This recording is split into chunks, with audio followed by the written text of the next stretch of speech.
Hello everyone. Good morning to all.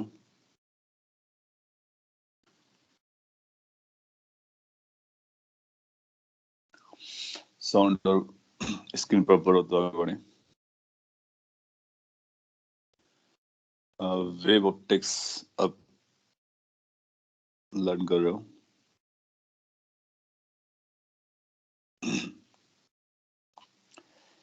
Web optics में आपको light का वेव नेचर पढ़ना होता है और लास्ट क्लास में उसका ब्रीफ आपने देखा. सो अगर लाइट एक वेव है तो उसको वेव इक्वेशन जैसा लिख सकते हैं. तो वेव इक्वेशन आप कुछ इस तरह से लिख लेते हैं. E is equal to E naught sine kx minus omega t cos phi in general. Field से आप उसको इंडिकेट कर सकते हो. आप मैग्नेटिक फील्ड का भी इक्वेशन बना सकते हो. दोनों कंबाइंड. देन यू नो कि क्या स्पीड होती है. किसी की स्पीड होती है वो c बाई म्यू जैसा होता है जहाँ म्यू रिफ्रैक्टिव इंडेक्स होता है क्योंकि ये वेव है. वेवलेंथ के बारे में अपने को वेवलेंथ का भी जरूरत पड़ेगी. तो उसको अगर हम लोग लिंक करना चाहें तो आप ऐसा लिख सकते हो कि फ्रीक्वेंसी वेवलेंथ और स्पीड तीनों आपस में रिलेटेड होते हैं किसी भी वेव के लिए. तो v is equal to lambda into F होता है और एफ सोर्स पे डिपेंड करता है.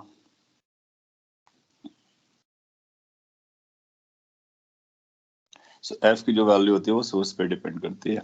इसका मतलब एक गिवन सोर्स के लिए एफ कांस्टेंट रहेगा. सो एक छोटा सा पॉइंट यहाँ पर भी निकल के आ रहा है. For a given source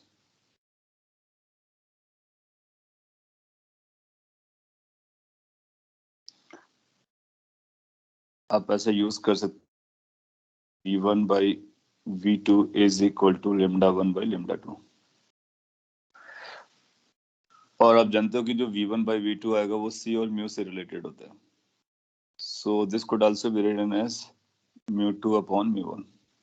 so point is कि अगर अपने को रिफ्रैक्टिव इंडेक्स ऑफ मीडियम पता हो तो वेवलेंथ में क्या चेंज आएगा वो भी पता कर सकता है. Just like we are able to find the velocity mediums. तो ये भी काफी इंपॉर्टेंट रिजल्ट रहेगा. कई बार क्वेश्चन में क्या रहेगा, थोड़ा इसको और भी सिंप्लीफाई कर देता हूँ जो कि आपके काम आएगा. लेट्स से कई बार वो वन मीडियम को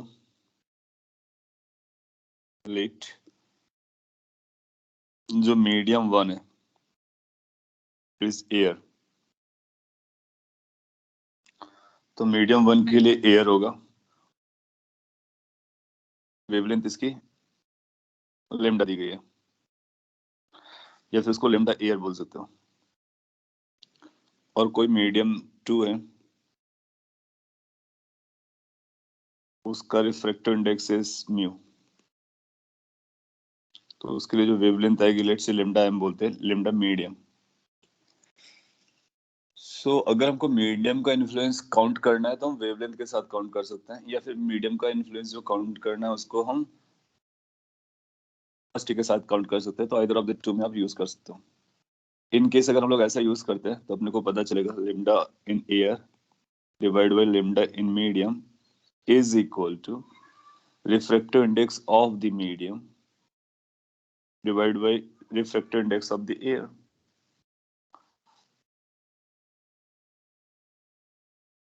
So left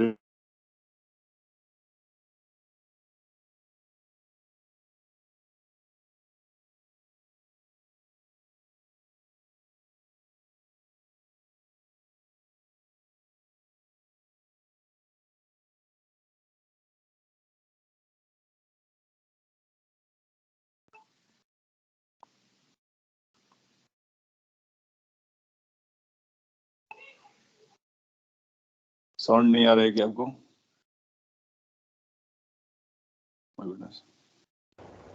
अब आ रहा सर. बीच में ब्रेक हुआ था, स्टार्टिंग से नहीं आया था. बीच में ब्रेक हुआ था. बीच में ब्रेक हुआ था. Okay okay. सो मैं एक बार इसको समराइज कर देता हूँ क्या बोला मैंने अभी तक.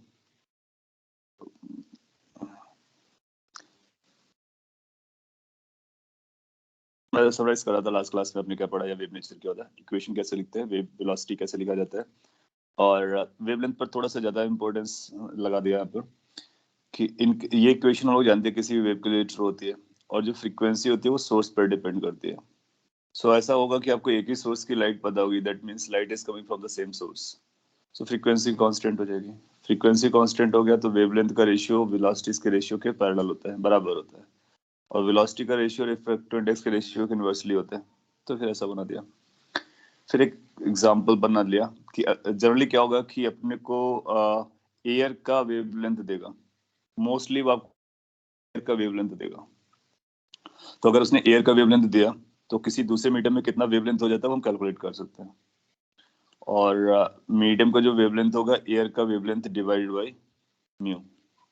सो किसी भी मीडियम में लाइट का जो वेवलेंथ होता है, एयर में जो लाइट का वेवलेंथ होगा डिवाइड बाय रिफ्रैक्टिव इंडेक्स से पता चल जाता है। सो अगर अपने को एयर का ये वेवलेंथ पता होगा तो हम मीडियम के लिए कैलकुलेट कर लेंगे, और फिर मीडियम में हम उसको यूज कर सकते हैं। अगर मीडियम का वेवलेंथ पता होगा तो फिर हम डायरेक्टली यूज कर सकते हैं। So we will be careful कि जो हम लोग वेवलेंथ इसकी यूज कर रहे हैं।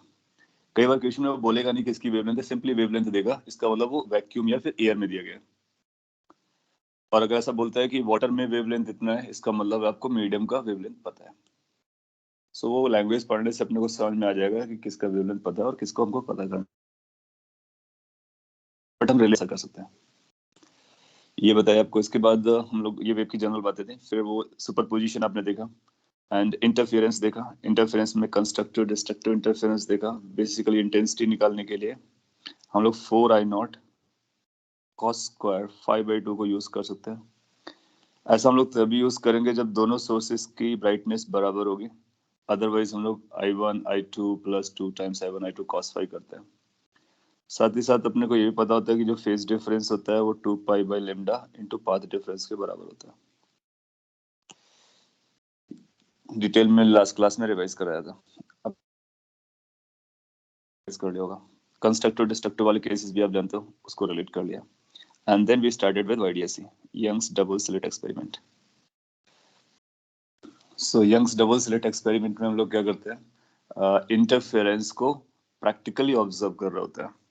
तो ये जो फॉर्मूला है इंटेंसिटी का, ऑब्जर्व कर रहे हैं तो उसका एक्सपेरिमेंट कर रहे होते हैं, कैसे सेटअप बनता है और उसकी स्टोरीज क्या है, कैरी फॉरवर्ड करता मैं। So YDSC Young's double slit experiment setup के बारे में लास्ट क्लास में वी हैड समथिंग, सो मैं उसी को रीड्रॉ कर देता हूँ। आपको एक इस तरह से प्लेन लेना होगा, उस प्लेन पर 2 स्मॉल ओपनिंग करनी होगी, and then you need to have a screen at a far distance. ये जो स्क्रीन आएगा ये D डिस्टेंस पे लेट से, और स्लिट्स हमारे पास एक S1 ओपनिंग है, एक दूसरा S2 ओपनिंग। इनको स्लिट बोलते हैं, इसलिए डबल स्लिट है, 2 स्लिट यूज करते हैं, और स्लिट्स के बीच के गैप को स्मॉल d बोलते हैं। And then you will find कि स्मॉल d को हम यूज करते हैं। This small d has to be very very small as compare to capital M। Numerically अगर हम लोग बात करें तो स्मॉल d कुछ mm टाइप में होता है, mm सेंटीमीटर, इनफैक्ट mm में होता है। सो और d की जो वैल्यू आएगी वो कुछ मीटर्स में रहेगी, तो 1000 टाइम का फैक्टर लग जाता है। सो इसका मतलब है कि काफी बड़ा होता है। Capital D is much greater than small d। जितना ये आप बड़ा करोगे उतना आपको क्लियरली पैटर्न दिखेगा। कौन सा पैटर्न? मैक्सिमा मिनिमा का, यानी ब्राइट और डार्क फ्रिंजेस का अल्टरनेट पैटर्न मिलता है। अगर आपने d को बड़ा कर दिया, स्मॉल d के कंपैरिजन में किया, तो फिर आपको उतना क्लियरली ऑब्जर्वेशन में नहीं आने वाला है। And how two coherent sources, for that sake we take this as a reference line, जो सेंटर से जा रहा था, मिड से जा रहा था, इसको O पॉइंट बोलेंगे। यहाँ पर एक सोर्स रखेंगे, सिंगल सोर्स, और सिंगल सोर्स से ये 2 सोर्स क्रिएट होंगे, और इस स्पेस पे जो भी लाइट जा रही होगी वो यहाँ से भी जा रही होगी और यहाँ से भी जा रही होगी। सो यहाँ पर खड़े हुए पर्सन को लगेगा कि लाइट इस पोर्शन से आ रही है, यहाँ से आ रही है, क्योंकि ये स्मॉल ओपनिंग है। और since these 2 sources are being created by a single light source, hence they will be coherent in nature. And then you are going to join any point on the screen, जिस point पर आप interest लेना चाहते हो उस point पर light rays को लेके जाओगे। सो S1 से जो लाइट रे जाएगी वो लेट से P पॉइंट पर जा रही है, S2 से भी P पॉइंट पर जाएगी। ये P कोई भी पॉइंट हो सकता है स्क्रीन पर, कोई भी पॉइंट हो सकता है। इस रेफरेंस O से लेट से Y डिस्टेंस अप है। Y की वैल्यू जीरो करोगे तो ये सेंट्रल पॉइंट आएगा, सेंट्रल बोलेंगे इसको, या सेंटर पॉइंट बोल सकते हो। और Y की वैल्यू बदलती रहेगी, Y की वैल्यू इनफाइनाइट तक ले जा सकते हो, प्लस इनफाइनाइट तक, दैट मीन्स ऊपर। इनफैक्ट नीचे भी माइनस इन्फिनिटी तक ले जा सकते हो। So y runs from plus infinity और माइनस इन्फिनिटी के बीच में, ऐसा बोला जा सकता है। ये जो डिस्टेंस है ये डी दिया गया। सो जब यहाँ पर हम लोग लाइट सोर्स यूज करते हैं, जनरली कैसा लाइट सोर्स यूज करते हैं? मोनोक्रोमेटिक लाइट सोर्स यूज करते हैं।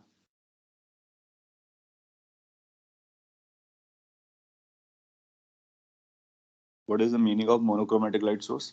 दैट मीन्स वहां से जो भी लाइट आ रहे होंगे ना वो सेम वेवलेंथ के लाइट होंगे। जैसे कि रेड कलर का हो गया तो रेड रहेगा, ब्लू कलर का चूज किया तो ब्लू कलर का रहेगा। Monochromatic means single coloured light. यहाँ से लाइट रे इस तरह से गया होगा S1 पर, फिर इस तरह से गया होगा S2 पर। स्क्रीन के लेफ्ट हैंड साइड में दोनों सिमेट्रिकली ट्रैवल करेंगे। सो S1 और S2 पर वो सेम फेज पर पहुंचेंगे, इसलिए क्योंकि दोनों का पाथ बराबर है। सो पाथ बराबर है इसलिए पाथ डिफरेंस जीरो है। वॉइस ब्रेक आ रहा है। Okay, so wait 1 minute, let me change this net setting if it is severe.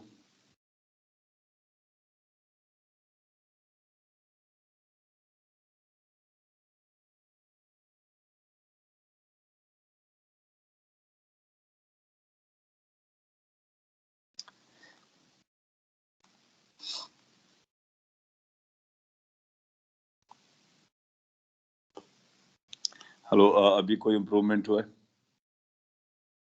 Is there an improvement or still it is breaking?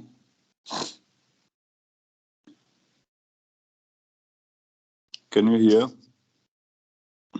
Yes, sir. Okay. Maybe because of net fluctuations, बीच बीच में break हो जा रहा हूँ। So जहाँ भी break हो, you are supposed to tell me. मैं इसको रिपीट कर दूंगा। So मोनोक्रोमेटिक लाइट को आप यूज करते हो, सिंगल कलर्ड होती है, एंड दिस S1 S2 पर वो सेम फेज पर जाएगा बिकॉज आपने सिमेट्रिकली चूज किया है। आगे चल करके आपको ऐसे भी क्वेश्चन देगा वो असिमेट्रिकली चूज करेगा यहाँ पर, तो उसका फेज डिफरेंस जो पहले आने वाला है उसको भी हम लोग काउंट करेंगे। कैसे करेंगे वो सब बताएंगे आपको। कई सारी वैरायटीज होती हैं, जो उसका स्टैंडर्ड है वो समझते हैं पहले। अगर आप P पॉइंट पर जाओगे तो यहाँ पर फेज डिफरेंस आने वाला है इसके अंदर। आप देखोगे S2P की लेंथ ज्यादा आएगी, S1P की लेंथ कम आएगी क्योंकि आप अपसाइड है। डाउन साइड अगर कोई पॉइंट चूज करोगे तो S1P ज्यादा होगा, S2P कम होगा। सो अकॉर्डिंगली फेज डिफरेंस आने वाला है। अगर आपने O पॉइंट चूज किया तो आप देखोगे कि कोई भी फेज डिफरेंस नहीं आएगा, तो जीरो फेज डिफरेंस होगा। और जब कभी जीरो फेज डिफरेंस होता है तो कंस्ट्रक्टर इंटरफेरेंस होता है। या तुम बोलोगे ये कंस्ट्रक्टिव इंटरफेरेंस होगा। सिंस ये सेम सोर्स से निकल के आ रहा है तो इसकी इंटेंसिटी वही होगी जो इसकी इंटेंसिटी होगी। इसका मतलब जो रिजल्टेंट इंटेंसिटी अपने को लिखना है, we can write it as 4 times I naught cos square phi by 2, because we have S1 and S2 two sources of same brightness, और O point is going to be a maximum, तो वो भी लिख देते हैं। O will be maxima. Why? Because phase difference is zero और path difference is zero। यहाँ पे लिख देता हूँ because path difference is zero।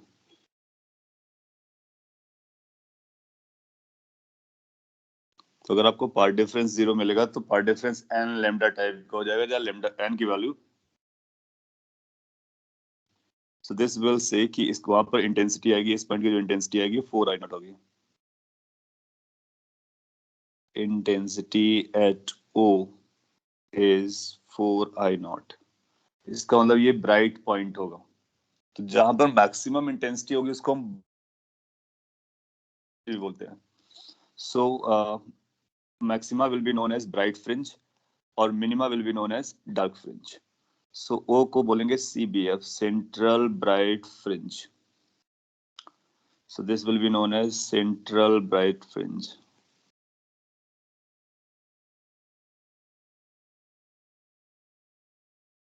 Fringe क्या होता है? फ्रिंज स्ट्रिप होती है जहां पर लाइट रे होती है। अगर लाइट रे मैक्सिमम इंटेंसिटी का है, इसका मतलब वो ब्राइटेस्ट है, तो उसको हम बोलेंगे ब्राइट फ्रिंज है। जहां पर इंटेंसिटी मिनिमम होगी तो वहां पर लो इंटेंसिटी या लो ब्राइटनेस का रहेगा। सिंस सेम इंटेंसिटी वाले सोर्स है आपके पास, तो आप पाओगे कि जो मिनिमम वैल्यू आएगी वो 0 आएगी। 0 का मतलब डार्कनेस हो जाएगा।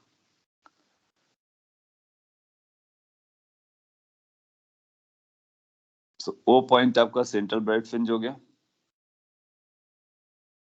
और इसके लिए पाथ डिफरेंस 0 है, फेज डिफरेंस भी 0 है। साउंड बीच बीच में ब्रेक हो रहा है, ऐसा आप बोल रहे हो? Okay, may be net speed is slow. Let me check once मोर।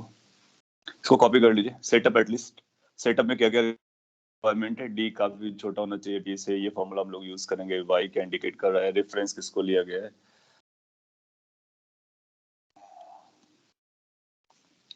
और ओ पॉइंट के बारे में क्या डिटेल्स है वो मैंने आपको यहाँ पे बता दिए।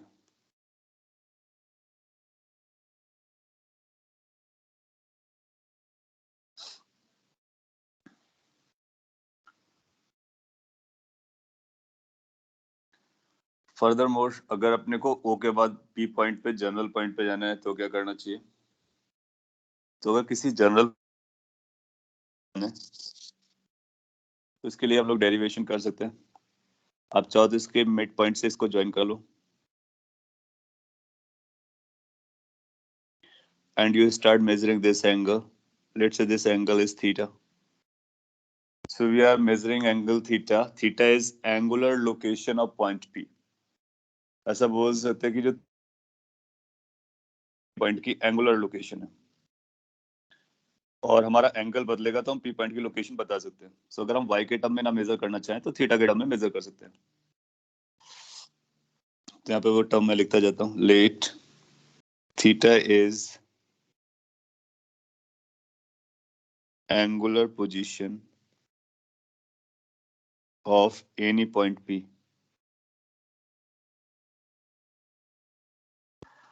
ना थीटा अगर 0 हुआ तो आपका O पॉइंट बन जाएगा। थीटा अगर 90 हुआ तो आपका इनफाइनाइट वाला from -90 to +90, excluding those 90s।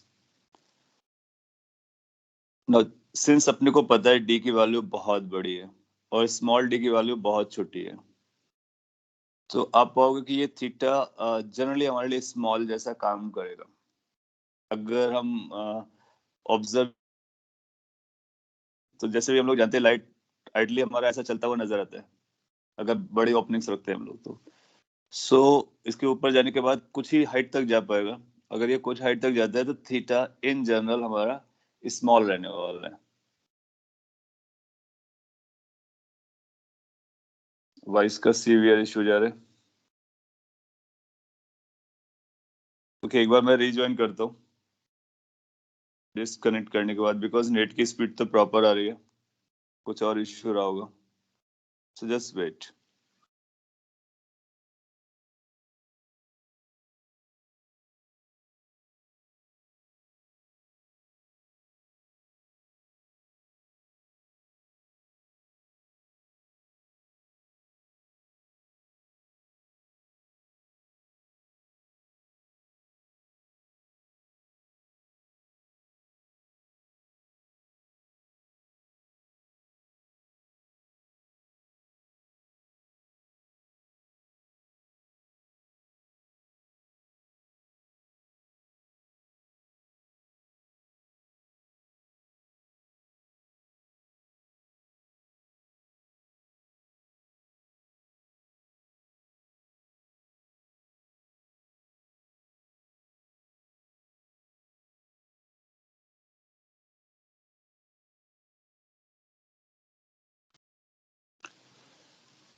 Okay, मैंने भी रीशेयर किया हुआ है। अगर उससे रिलेटेड इश्यूज होंगे तो सॉर्ट आउट हो जाएंगे। स्क्रीन अभी आपको दिख रही होगी, साउंड आ रहा होगा। सीम्स लाइक यहाँ से प्रॉपर जा रहा है। आप में से कई लोगों को कोई इशू भी नहीं हो रहा है, तो मे बी आपके एंड से हो रहा हो। जिसके पास इशू है आप रिफ्रेश कर सकते हो, रिज्वाइन कर सकते हो। हाँ, और इम्प्रूव हो रहा होगा तो अच्छी बात है। So what I was saying कि we are just considering any general point P, और उस जनरल पॉइंट पी पर हम लोग बात करना चाहते हैं। अपने को क्या पता करना पड़ेगा कि पी पॉइंट की जो इंटेंसिटी आएगी वहां पर कितना पाथ डिफरेंस जा रहा है, वो निकालना होगा। तो पाथ डिफरेंस, अगर हम पाथ डिफरेंस को डेल्टा एक्स से लिखते हैं तो ये आएगा S2P माइनस S1P। अब आपको ज्योमेट्रिकली S1P और S2P के बारे में पता करना है। ज्योमेट्रिकली नाउ S2P ये डिस्टेंस है, S1P ये डिस्टेंस है। S2P ज्यादा होगी जैसा कि देख रहे हैं। उसको अगर आपको कैलकुलेट करना है तो आप कुछ कंस्ट्रक्शन कर सकते हो और उसके बेसिस पे सॉल्व कर सकते हो। सिंस ये D काफी डिस्टेंस है, लॉन्ग डिस्टेंस है, और ये स्मॉल d था, छोटा था, तो आप पाओगे कि ये दोनों लाइट रेज ऑलमोस्ट पैरेलल चल रही होंगी, ऑलमोस्ट पैरेलल चल रही होंगी। अगर ये ऑलमोस्ट पैरेलल चल रहे हैं तो आप यहाँ से एक ऐसा परपेंडिकुलर ड्रॉप कर सकते हो।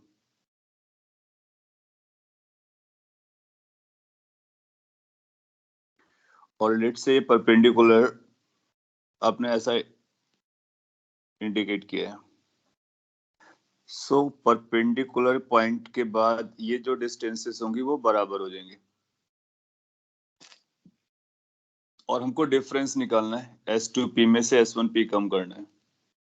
तो आप जानते हो जब डिफरेंस कैलकुलेट कर रहे होंगे तो ये टर्म और ये टर्म एक दूसरे को कैंसिल कर जाएगा।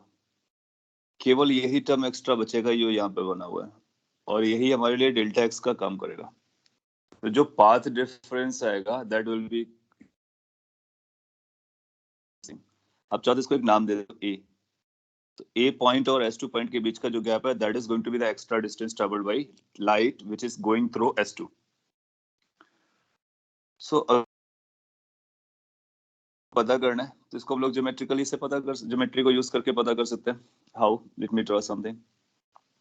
अपने पास एक S1 S2 का ये है, और यहाँ से एक परपेंडिकुलर ड्रॉप है, और ये लाइट, ये अपने को डिस्टेंस पता करनी है। This is S1 point, this is S2 point, this is some point A, this is at 90 degree, and what we know is this is D. Furthermore,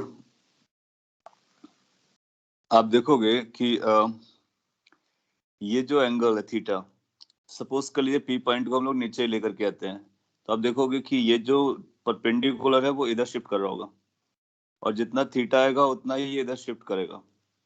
basically ये बताने की कोशिश कर रहा है कि ये जो ऊपर का एंगल यहाँ पे बन रहा है ये एंगल भी थीटा के बराबर रहेगा। So this angle is going to be equal to theta. फिर से बोलता हूँ मैं, अगर आप एक्सप्लेनेशन की जरूरत पड़ेगी। हो क्या रहा था, डेल्टा एक्स के बारे में बताते हैं।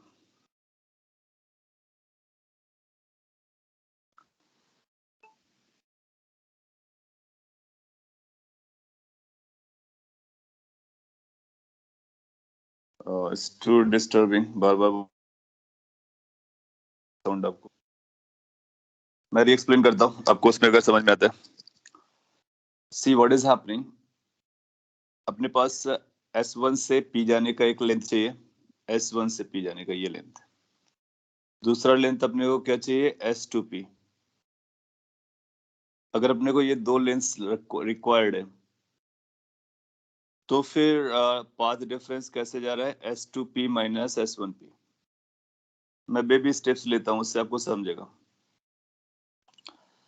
अच्छा, अगर इस फिगर को ध्यान से देखो, क्या हम S2P को दो पार्ट्स में ब्रेक कर सकते हैं। कैन वी से कि जो S2P होगा वो S2A प्लस AP लिखा जा सकता है माइनस S1P। बेबी स्टेप्स लेंगे तो आपको क्लियर रहेगा।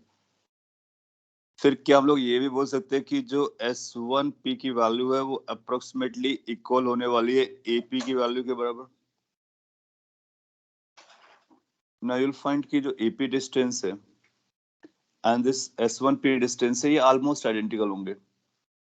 Why? Because we have to travel a large distance और ये डिस्टेंस बहुत छोटा है। जब ये बहुत डिस्टेंस छोटा होता है तो काइंड ऑफ रेडियस जैसा काम करेगा और ये सेंटर होगा, ऐसा बोल सकते हो। या फिर ऐसा बोल सकते हैं आइसोसेलेस ट्रायंगल बनने वाला होगा। सो ये दो नंबर आपस में बराबर हो जाएंगे।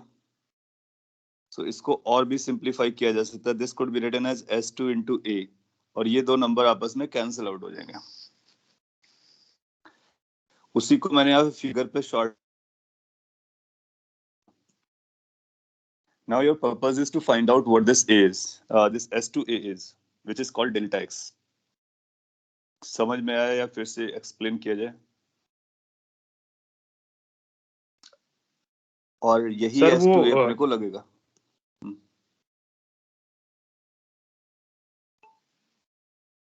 Yeah, you wanted to say something?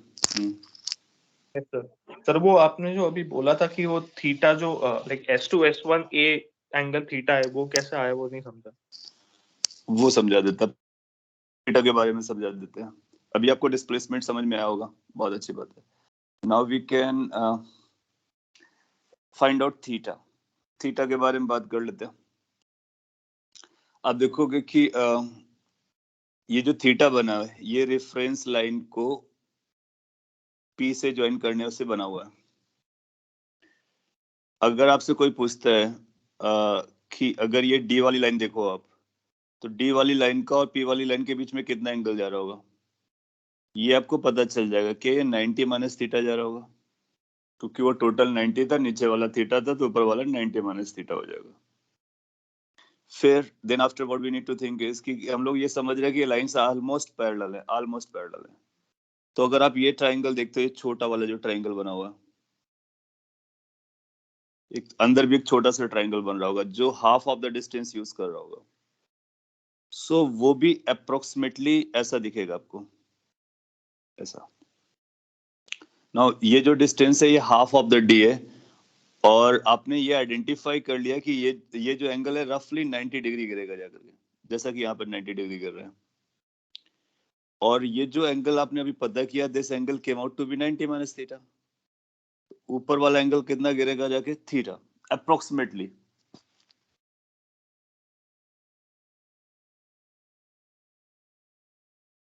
और जितना इसमें डिफरेंस होगा उतना ही ऑलमोस्ट पैरेलल हो जाएंगे।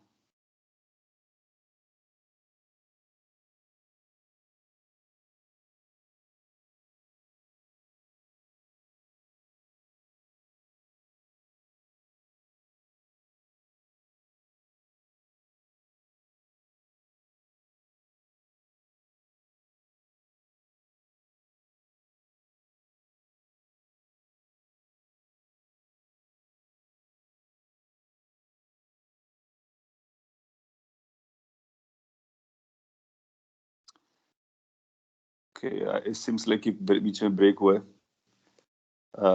जस्ट कंफर्म की साउंड आपको अभी सुनाई?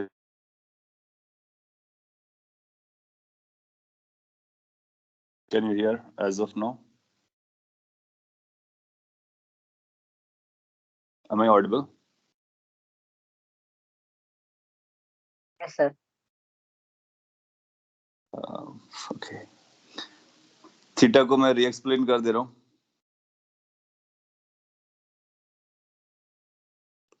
वो बीच में स्टॉप हो गया था, अभी आपको सुनाई दे रहा होगा।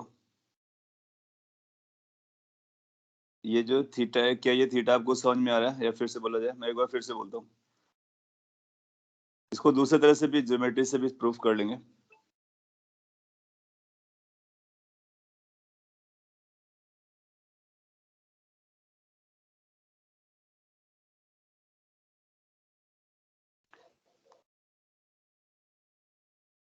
सो this angle comes out to be theta. इसको एक बार फिर से एक्सप्लेन कर देता हूँ कैसे थीटा आता है, और एक बार ये थीटा अपने को समझ में आया तो काम हो जाएगा। एक काम करते हैं, इसका नाम बी दे देते हैं, जहां पर ये इसको कट करता है। और एक ये पॉइंट रहेगा सेंटर वाला पॉइंट, इसको आप सी भी नाम दे सकते हो. So watch the triangle S1CB. S1CB just to explain कि किस तरह से ये अपना काम कर रहा है. थीटा यू विल फाइंड कि ये जो बी वाली लाइन थी ये पी की तरफ जा रहा था, तो ये हॉरिजॉन्टल से कितना एंगल बना रहा था, थीटा. सिंस ये हॉरिजॉन्टल से थीटा बना रहा था तो ये बचा हुआ एंगल 90 माइनस थीटा रहा होगा, और ये एंगल अप्रोक्सीमेटली 90 रहा होगा. सो ये टॉप वाला एंगल थीटा गिरेगा जाके.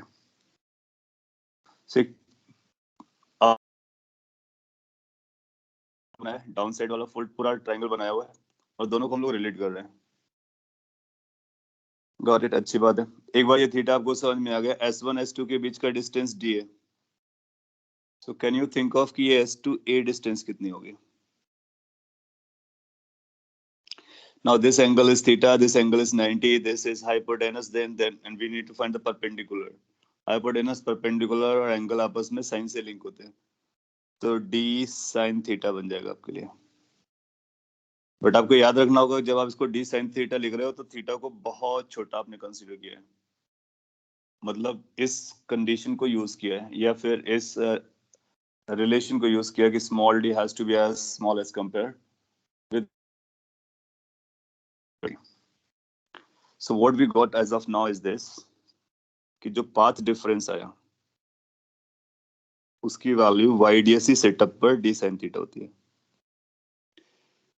ये d sin थीटा इतना इंपॉर्टेंट है कि इस पर ही क्वेश्चन आ जाता है कि पाथ डिफरेंस बताइए. आपको d दे देगा और पॉइंट की लोकेशन दे देगा. अगर उसने पॉइंट की लोकेशन दिया और d दिया तो आप यहाँ से d sin थीटा करके बताइए कितना पाथ डिफरेंस आ रहा है. कॉपी कर लीजिए थीटा कैसे निकाला है और पाथ डिफरेंस कैसे कैलकुलेट किसी भी पॉइंट p के लिए. ना इसको आप वेरीफाई कर सकते हो.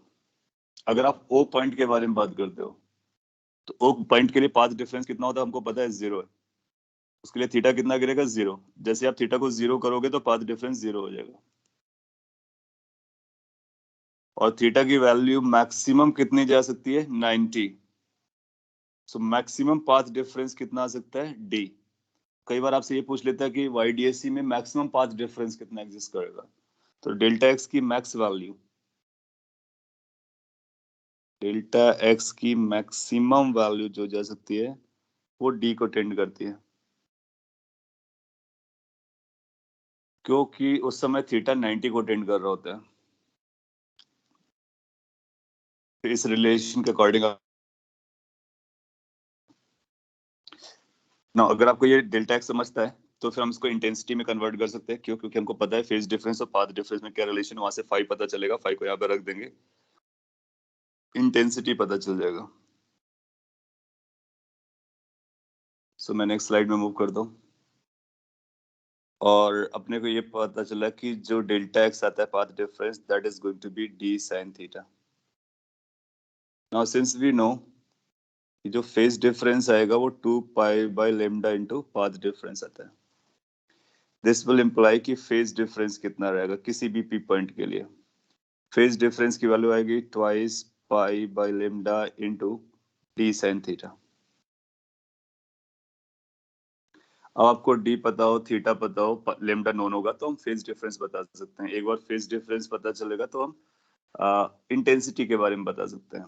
बट नॉर्मली क्वेश्चन y के बारे में पूछता है कि y के टर्म में अपना आंसर दीजिए.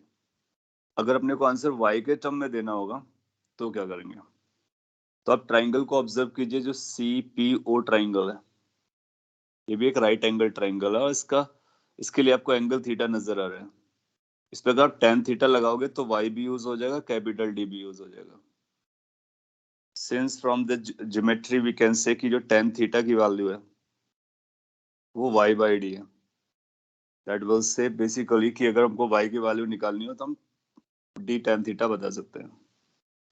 अब आपको क्या करना होगा, इस वाले फॉर्मूले से आप पहले यहाँ से डेल्टा एक्स निकालोगे, डेल्टा एक्स से फाई निकालोगे, फाई से आप चाहोगे तो थीटा नोन होगा तो फिर यहाँ से y भी निकाल सकते हो. या फिर y नोन होगा तो थीटा यहाँ से कैलकुलेट करके थीटा को यहाँ पर यूज करके फाई निकाल सकते हो। थीटा क्या है, फाई क्या है, दोनों में डिफरेंस है। Phi is the phase difference, theta is the location. फिर अगर d और d में रिलेशन वो चल रहा है जो रिलेशन हम लोगों ने यहाँ पे यूज किया है, अगर d बहुत छोटा है और ये y की वैल्यू बहुत छोटी निकलती है, तो y की वैल्यू छोटी होगी तो d की वैल्यू बड़ी होगी, तो y बाई d छोटा रहेगा, tan थीटा छोटा रहेगा, थीटा की वैल्यू छोटी रहेगी। तो if theta is small, very small, then we can claim something कि tan थीटा की वैल्यू approximately sin थीटा होती है। कई बार क्वेश्चन में थीटा बड़ा दे देगा, तो जब बड़ा थीटा देगा तो फिर अपने को ये कंडीशन नहीं लगानी है। उस केस पे क्या करना है, y को यहाँ से लिंक करना है और थीटा को यहाँ से लिंक करना है। अदरवाइज अगर थीटा स्मॉल होगा तो इसको यूज कर सकते हो। अगर आप ये करना चाहते हो तो फिर अपने को पता चल जाएगा कि ये नंबर जो है इसको और भी सिंप्लीफाई किया जा सकता है। साइन थीटा की वैल्यू अपने को मिल जाएगी y बाई डी अप्रोक्सीमेटली। और फेज डिफरेंस तो आपको पता चल चुका है, या फिर पाथ डिफरेंस आपको पता चल चुका है। तो इसलिए पाथ डिफरेंस क्या लिख सकते हैं हम लोग, पाथ डिफरेंस को लिख सकते हैं d into y by d. तो ये जो फॉर्मूला आ रहा है ये खास इंपॉर्टेंट है। पाथ डिफरेंस y से कैसे रिलेटेड है ये आपको पता चला। तो किसी भी पॉइंट का जो पाथ डिफरेंस होता है स्क्रीन पर, वो स्क्रीन के लोकेशन पर भी डिपेंड कर रहा होता है और इस फॉर्मूले से गवर्न हो रहा होता है।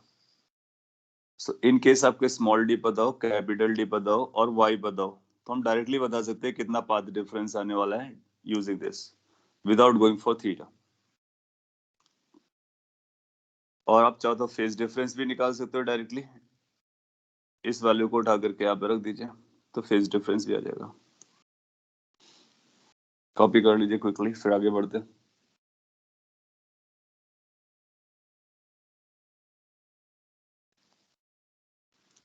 Keep on noting the points which are important कि ये रिजल्ट कब आएगा, जब ये कंडीशन चल रही होगी। और ये रिजल्ट्स कब आएंगे, YDSE में इसको आप कभी भी यूज कर सकते हो। ये हमेशा ट्रू रहेगा, ये हमेशा ट्रू रहेगा, ये हमेशा ट्रू रहेगा, ये भी ट्रू किया जा सकता है। सो ये सारे हमेशा ट्रू है, ये अप्रोक्सीमेटेड है। और ये हमेशा का मतलब क्या हुआ, अगेन ये बेसिक कंडीशन वैलिड होनी चाहिए।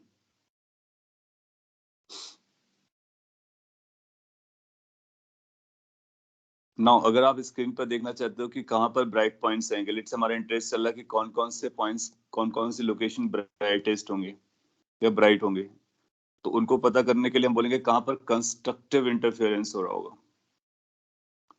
सो हम नेक्स्ट स्लाइड पे आगे बढ़ते हैं और लिखते हैं ब्राइट फ्रिंज के बारे में।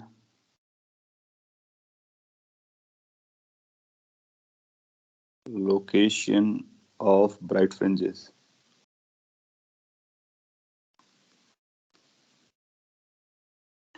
जिसको शॉर्ट में हम लोग मैक्सिमा भी बोलेंगे, maxima.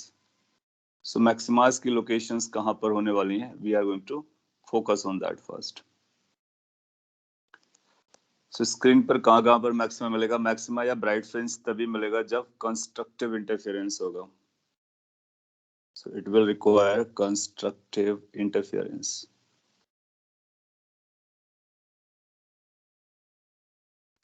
And for constructive interference you know कि जो पाथ डिफरेंस होता है that must be n lambda.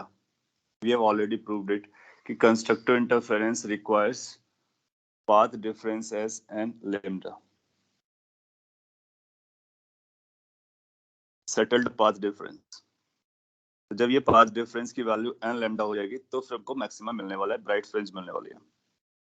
Since अपने को पता है कि डेल्टा x की वैल्यू आती है y small d by capital D, दोनों को रिलेट कर लेते हैं। This will imply n lambda या फिर y d by d must be equal to n lambda, which further says कि वो लोकेशंस y की जहां पर ये n lambda capital D by small d आएगा, that location will be location of maxima. तो आपको यहाँ से मैक्सिमास की लोकेशन मिल गई। n की वैल्यूज क्या आएंगी, n की वैल्यू आपको मिलेगी n is going to be equal to 0 plus minus 1 plus minus 2 plus minus 3, n is going to be integer। जब आप n को 0 चूज करते हो, n को 0 चूज करते हो तो सेंट्रल मैक्सिमा के बारे में बात कर रहे हो, तो दैट मीन्स O के बारे में, क्योंकि n 0 हो गया तो y की वैल्यू 0 हो जाएगी। स्क्रीन पे कैसा दिखेगा वो भी मैं आपको दिखाता हूँ, तो आपको और भी समझेगा। लेट्स से अगर हम स्क्रीन को ड्रॉ करते हैं, ये स्क्रीन है, and in this screen you will find, ये काफी बड़ी स्क्रीन है, प्लेन है, बेसिकली अपने को इस तरह से दिख रहा है। लेट्स से ये अपना O पॉइंट था, सेंट्रल पॉइंट, जिसको बोलते हैं सेंट्रल ब्राइट फ्रिंज। इसके लिए n की वैल्यू हमारी 0 पड़ी थी, क्योंकि n 0 हुआ तो y 0 हो गया, और y हमने यहीं से मेजर करना स्टार्ट किया था। फिर अगर हम अप साइड जाएंगे तो पहला मैक्सिमा यहाँ पर मिलेगा, तो ये जो लोकेशन होगी that will be your first maxima. So simple language में, जनरल लैंग्वेज में आप इसको मैक्सिमा बोल सकते हो। ऑप्टिक्स की लैंग्वेज में आप इसको ब्राइट फ्रिंज बोलोगे। तो ब्राइट फ्रिंज का मतलब हुआ मैक्सिमा लोकेशन, फ्रिंज का मतलब स्ट्रिप होता है, और यहाँ पर स्ट्रिप ऐसा कुछ होगा जो कि ब्राइटेस्ट होगी, और उससे पहले ब्राइटेस्ट कहाँ पर थी, यहाँ पर थी स्क्रीन पर। मैं थोड़ा सा बड़ा करके दिखा रहा हूँ, ये स्क्रीन पर ब्राइट स्पॉट या स्ट्रिप मिलेगी। स्ट्रिप कैसे मिलेगी, अब आगे देखोगे कि स्क्रीन है, स्क्रीन पर ऐसा कोई ब्राइट स्ट्रिप आपको मिलने वाला है। उसका शेप कैसा होता है वो भी हमारे लिए एक अच्छा क्वेश्चन बनता है। तो आप बोलोगे कि ये मैक्सिमा की लोकेशन है, ब्राइट फ्रिंज है, उसको आप ब्राइट फ्रिंज बोल सकते हो, ब्राइट फ्रिंज। सो ये फर्स्ट BF हो जाएगा, फर्स्ट ब्राइट फ्रिंज हो जाएगा। कितना डिस्टेंस पर होगा, ये डिस्टेंस हमारे लिए y होगी। नाउ यू थिंक ऑफ कि अगर अपने को ये निकालना है तो n की वैल्यू कितना चूज करना पड़ेगा। ऊपर जाएंगे तो प्लस पे चलेगा, नीचे जाएंगे तो माइनस पे चलेगा। सो +1 अगर हमने लिया n की वैल्यू तो फर्स्ट ब्राइट फ्रिंज मिल जाएगी, तो ये बनेगा लेमडा d/d। सो अगर इसको हम लिखना चाहें तो कुछ ऐसा लिखा जा सकता है, लेट मी कंप्लीटेड, कि this is going to be first maxima or bright fringe, and this distance is going to be, let's use this black color, this is going to be lambda d/d। so lambda d/d की distance पर अपने को ये मिलने वाला है।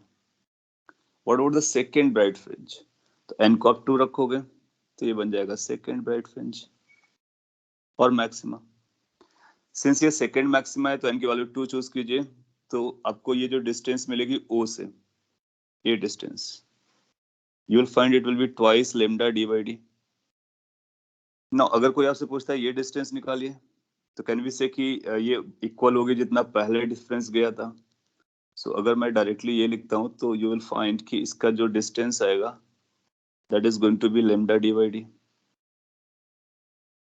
Further आप ऊपर जाओ, n को 3 चूज करो, तो यहाँ कहीं आपको थर्ड मैक्सिमम मिलेगा या थर्ड ब्राइट फ्रिंज मिलेगा, ब्राइट स्ट्रिप मिलेगी, और ओरिजिन से या O पॉइंट से इसकी डिस्टेंस 3 lambda d/d आएगी। 2 lambda d/d सब्ट्रैक्ट कर दोगे तो ये जो बचा हुआ होगा वो भी lambda d/d आएगा।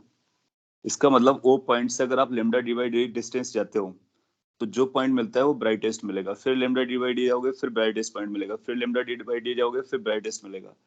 सो हर lambda d/d डिस्टेंस चलने के बाद आपको एक ब्राइट स्ट्रिप मिलती है, फ्रिंज कहते हैं। सो जहां पर जो ब्राइटनेस होगी वो मैक्सिमम होगी, यहाँ पर मैक्सिमम होगी, यहाँ पर मैक्सिमम होगी, यहाँ पर एंड नहीं होगा, इसको आप आगे बढ़ाते रहिए, इनफाइनाइट तक चलता रहेगा, डिपेंडिंग अपॉन हमारे पास कितने टोटल ब्राइट फ्रिंज है।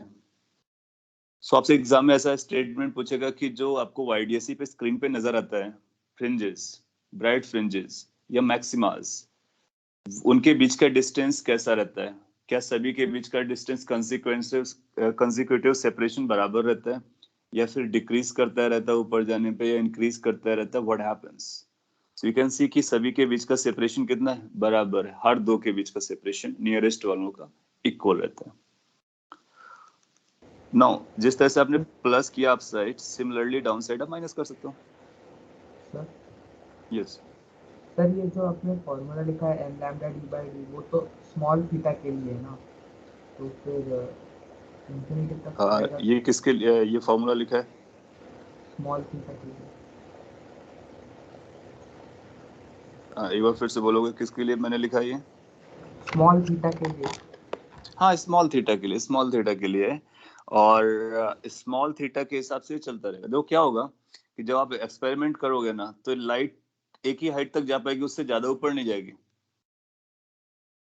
अब देखोगे ना कि आप घर पे छोटा सा एक्सपेरिमेंट कर सकते हो। आपने बहुत छोटा सा ओपनिंग किया है, तो छोटा सा ओपनिंग किया तो लाइट तो ऐसा मूव करता है ना, इसका लाइट अपना रफली ऐसा मूव करेगा। आप देखोगे ये थोड़ा सा बेंड भी होता है, तो बेंड होकर के यहाँ तक जा सकता है, बेंड होकर के यहाँ तक जा सकता है, लेकिन बहुत ऊपर नहीं जाएगा। तो ये स्मॉल स्लेट उसका ख्याल रखेंगे कि थीटा ज्यादा हो ही नहीं सकता है। और एक स्टेज के बाद आप पाओगे कि उनका ये जो सुपरपोज, जहां पर सपोज कर लीजिए S2 से लाइट जाना बंद हो गया, उसके बियॉन्ड फिर सुपरपोजिशन नहीं हो सकता है। क्यों? क्योंकि साइमल्टेनियसली दो लाइट रेज एग्जिस्ट नहीं कर रहे होंगे। सो वो जो थीटा स्मॉल है उस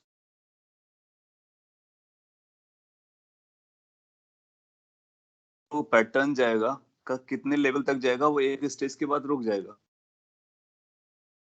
ऐसा ही हो सकता है कि हमारे पास केवल 3 ब्राइट फ्रिंज मिले, दैट्स ऑल, फोर्थ एग्जिस्ट ही नहीं कर रही हो, क्योंकि वहां पे सुपरपोजिशन ही नहीं हो रहा है। ऐसा भी हो सकता है हमको 2 ही ब्राइट फ्रिंज मिले, थर्ड एग्जिस्ट नहीं कर रहे हो, बिकॉज कि वहां पर लाइटें सुपरपोज नहीं कर रही है। कई केस में आपको एक ही ब्राइट फ्रिंज मिलेगा, उसके बियॉन्ड भी नहीं मिलेगा।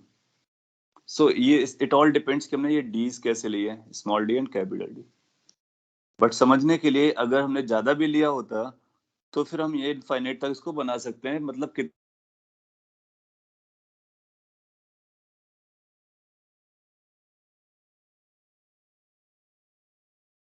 नंबर ऑफ ब्राइट फ्रिंजेस मिलेंगे। कैसे लोकेटेड है वो मैं बताने की कोशिश कर रहा हूँ। अगर आप डाउन साइड आओगे तो आपको इक्वल डिस्टेंस चलने के बाद फिर से एक मैक्सिमा मिलेगा, उसको भी ब्राइट मैक्सिमा बोलेंगे या फिर फर्स्ट मैक्सिमा बोलेंगे। मिलेगा ये ब्राइट फ्रिंज मिलेगी। फर्दर डाउन साइड आओगे आपको थर्ड मिलेगा। अब ये थर्ड लास्ट नहीं होगा, डिपेंडिंग अपॉन की वैल्यूज क्या है, लास्ट भी हो सकता है और मे बी कि उसके आगे भी एग्जिस्ट कर रहा हूँ। बट ये रहेगा अगर सब कुछ सिमेट्रिकल है तो जितना मैक्सिमा ऊपर रहेगा उतना मैक्सिमा नीचे रहेगा, तो काउंटिंग भी सिमिलर है। सेंट्रल ब्राइट फ्रिंज से up side 1 2 3 4, down side 1 2 3 4। Down side के लिए आप n को निगेटिवली चूज करते रहिए तो आपको y की कोऑर्डिनेट पता चल जाएंगे निगेटिव में। तो ये जो गैप रहेगा ये भी लैम्डा डी बाई डी रहेगा। This gap will also be lambda D by D, you can check it. तो ये जो लैम्डा डी बाई डी आ रहा है ना, एक अच्छा नंबर, एक इंपॉर्टेंट नंबर है हमारे लिए। इसको हम लोग फ्रिंज विड्थ कहते हैं। मतलब वो स्ट्रिप जो बन रही होगी, ये ब्राइटेस्ट होगी, ये ब्राइटेस्ट होगी, तो दो ब्राइटेस्ट के बीच का कितना गैप जा रहा होगा, दैट कॉल्ड फ्रिंज विड्थ। सो यहाँ पर हम लोग लिख सकते हैं फ्रिंज विड्थ।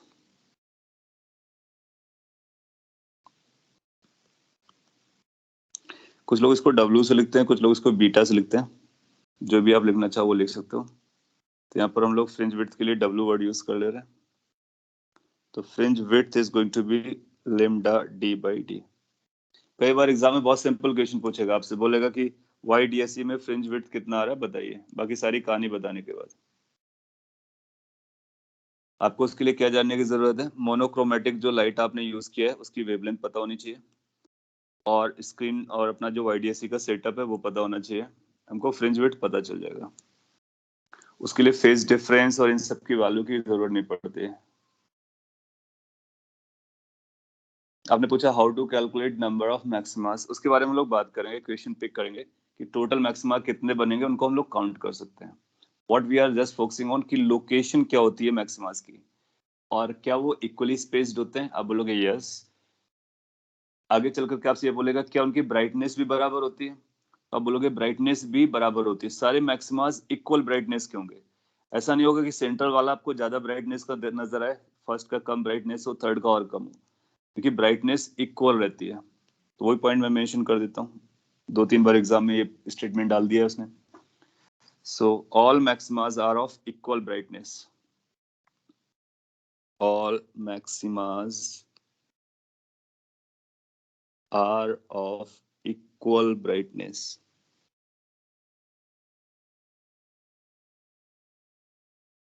मतलब जो लास्ट वाला मैक्सिमा बनेगा, जिसके बाद मैक्सिमा बनना बंद हो जा रहे हैं, सो लास्ट वाला भी उतना ही ब्राइट होगा जितना ब्राइट आपका सेंट्रल था। सभी की ब्राइटनेस बराबर होती है। कैसे बोल सकते हैं ये, इसको प्रूफ कैसे कर सकते हैं? बहुत सिंपल है, क्योंकि आपने कंस्ट्रक्टिव इंटरफेरेंस के लिए देखा कि जब कंस्ट्रक्टिव इंटरफेरेंस होता है तो उस केस में इंटेंसिटी कितनी होती है? तो आप बोलते हो कि जो इंटेंसिटी होती है वो 4I0 होती है, और वो इस बात पे डिपेंड नहीं कर रही होती वो कौन से नंबर का है। आप कैसे पता करोगे कि cos स्क्वायर 5/2 होता है इंटेंसिटी का फॉर्मूला?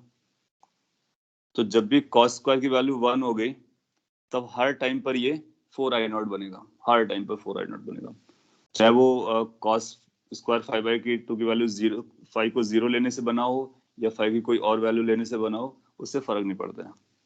तो सभी की इंटेंसिटी बराबर होती है, और इंटेंसिटी कितनी होती है? मैक्सिमम होती है, और मैक्सिमम इंटेंसिटी कितनी होती है? 4I0 होती है। So all maximas are of equal brightness, all maximas are equally spaced, so all maximas are of equal brightness and are equally spaced. ये कंक्लूजन है प्रूफ के साथ, equally spaced. Sir yes, sir पर जो straight light rate आ रही है वो bright क्यों नहीं होगी? वो स्ट्रेट ही क्यों नहीं चली जाएगी, वो बेंड क्यों हो रही है इसको? हाँ, ये एक अच्छा क्वेश्चन है। इसका आंसर अभी आपको अगला जो आप पढ़ने वाले हो, प्रॉपर्टी या फिर कॉन्सेप्ट डिफ्रैक्शन, उस पे उसको और ज्यादा हाईलाइट करके बताया जाएगा कि लाइट रे जब चल रही होती है तो हम लोगों ने अभी वेव ऑप्टिक्स में इसमें रे ऑप्टिक्स में पढ़ा कि वो स्ट्रेट लाइन पे चलता है, स्ट्रेट लाइन पे चलता है। तो फिर वो एक छोटे से ओपनिंग से पास होने के बाद अगर आप छोटे से ओपनिंग से पास करवाते हो तो उसको स्ट्रेट जाएगा, तो ओपनिंग जैसा उसका इमेज बनना चाहिए। इनफैक्ट घर पे आज ही आप एक्सपेरिमेंट कर सकते हो प्रॉपरली। आप अगर यहाँ पे एक स्क्रीन लगाते हो, ठीक है, और एक यहाँ पर एक कार्डबोर्ड लगाते हो, स्क्रीन मतलब कोई वॉल हो सकता है आपके लिए, यहाँ पे एक कार्डबोर्ड लगाओ, यहाँ पर कोई कैंडल जला लो, source, and you check it कि आपने एक बड़ा सा ओपनिंग किया ऐसा। अगर आपने बड़ा सा ओपनिंग किया है और लाइट को, ये जो कैंडल है या फिर जो भी आप लाइट यूज करें, इसको दूर रखो, जितना दूर आप रख सकते हो, तो लाइट रेज ऐसे आपको आती नजर आएंगी अगर ज्यादा डिस्टेंस पर है। इसके ऊपर वाली लाइट रे पास नहीं कर सकती, ऑब्वियस है। क्यों नहीं पास कर सकती है? क्योंकि आप ब्लॉकेड आपको दिख रहा है, ओपेक मीडियम होता है कार्डबोर्ड। लेकिन इसके अंदर वाली सभी पास करेंगे और वो स्क्रीन पे जाएंगी। फिर आपसे ये पूछेगा कि अगर हमने ये गैप ओपन किया है तो हमको स्क्रीन पर कितना गैप दिखने वाला है, कितना ब्राइट इल्यूमिनेटेड पोर्शन कितना आएगा। एक ऑप्शन ये दे देगा कि एग्जैक्टली इतना ही आएगा, दूसरा दे देगा लेट से ये डिस्टेंस डी है, तो क्या डी सेगमेंट इल्यूमिनेटेड होगा, या डी से कम सेगमेंट इल्यूमिनेटेड होगा, या डी से ज्यादा सेगमेंट इल्यूमिनेटेड होगा। तो कितना सेगमेंट इल्यूमिनेटेड होगा ये इस बात पे डिपेंड करेगा कि ये ओपनिंग आपने कितनी रखी है। आप पाओगे कि अगर आपने ये ओपनिंग ज्यादा रखी है तो फिर ऑलमोस्ट डी के बराबर आएगा, बहुत माइनर सा ज्यादा होगा। लेकिन अगर आपने ये ओपनिंग बहुत कम की है, जितना भी आप कम ओपनिंग करोगे उतना इसका स्प्रेड बढ़ेगा, स्प्रेड बढ़ेगा। इसका मतलब लाइट जो होती है वो बेंड हो जाती है कॉर्नर पर आकर के। जब लाइट कॉर्नर पर आकर के बेंड होती है, इसी को डिफ्रैक्शन ऑफ लाइट कहते हैं। हम लोग इसको पढ़ेंगे भी, इसका फॉर्मूला भी ड्राइव करेंगे, और ये भी बताएंगे कितना स्प्रेड होती है। वो इस बात पे डिपेंड करेगा कि स्क्रीन कितना दूर है, इस बात पे डिपेंड करेगा ओपनिंग कितनी है। तो इसी वजह से आप देखोगे यहाँ पर दो ओपनिंग्स हैं, तो दोनों से स्प्रेड करेगी, लेकिन स्प्रेड बहुत ज्यादा नहीं करेगी, इसीलिए ये इनफाइनाइट तक नहीं जा सकता है, लिमिटेड तक जाएगा। तो कुछ ही पोर्शन होगा स्क्रीन का जो जहां पर फ्रिंजेस बन रहे होंगे, वहीं पर first second third fourth maxima जो भी बनना होगा बन जाएगा। पॉइंट इज कि वो सब कुछ ये इंश्योर करने में हेल्प करेगा कि थीटा की वैल्यू कैसी जा रही है, स्मॉल जा रही है। और थीटा की वैल्यू स्मॉल जा रही होगी तो फिर प्रैक्टिकली आप पाओगे कि इसकी वैलिडिटी भी अच्छे से चल रही होगी, किसकी, साइन थीटा और टेन थीटा को जो हम लोगों ने बराबर किया था। दैट मीन्स ये फॉर्मूला प्रैक्टिकली एक्सेप्टेबल है। अगर ये एक्सेप्टेबल है तो फिर ये आगे की स्टोरी भी एक्सेप्टेबल है। Got it? सो ये लोकेशन ऑफ ब्राइट फ्रिंजेस आपको मैक्सिमास की पता चल गई, जिसको मैंने डिटेल में बताया स्क्रीन पे कैसे लिखेगा। और अगर कोई क्वेश्चन पूछता है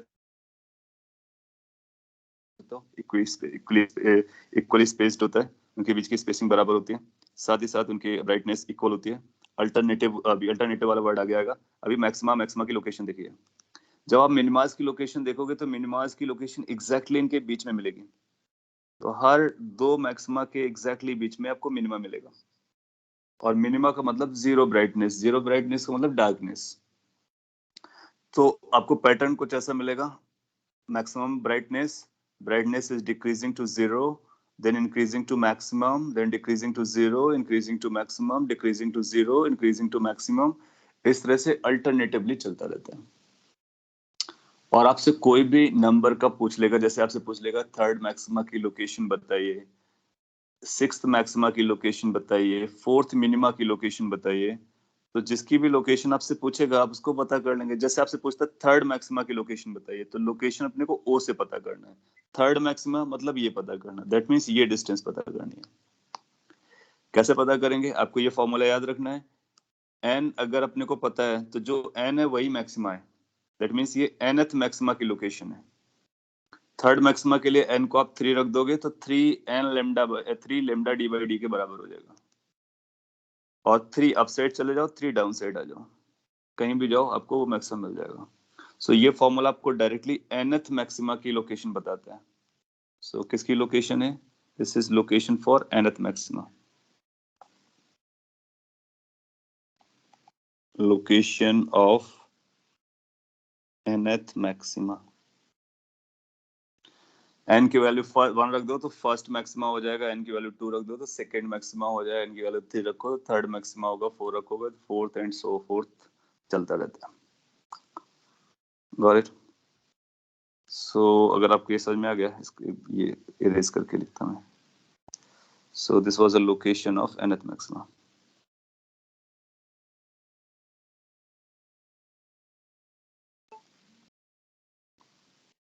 आप मिनिमास की लोकेशन लिख सकते हो, दोनों की लोकेशन हो जाएगी तो अपने को जम जाएगा।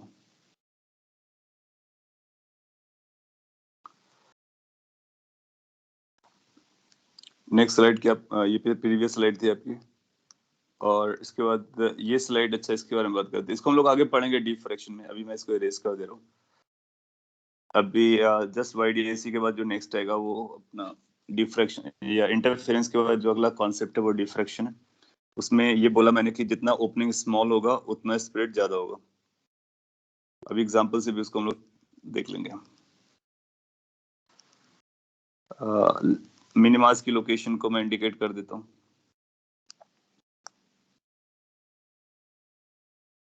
लोकेशन ऑफ मिनिमास,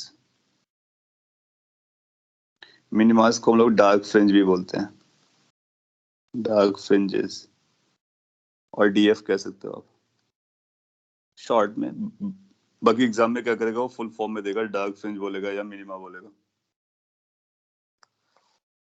डार्क फ्रिंज का मतलब हुआ डिस्ट्रक्टिव इंटरफेरेंस,